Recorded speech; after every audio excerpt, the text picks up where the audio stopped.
Hello friends, আজকে আমি নিয়ে চলে এসেছি আর একটা মেহেন্দি ডিজাইন। এটা একটা সার্কেলের মধ্যে ফ্লোরাল মেহেন্দি ডিজাইন হচ্ছে।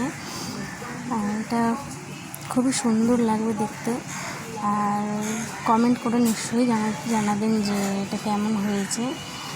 আর এরকমই ডিজাইন আরও দেখার জন্য একটা সাবস্ক্রাইব করে দেবেন আর নোটিফিকেশান বেলটা অন করে দেবেন, যাতে আমি যখনই মেহেন্দি ডিজাইনগুলো আপলোড করব তখন যেন আপনারা পেয়ে যান। পাশে থাকবেন।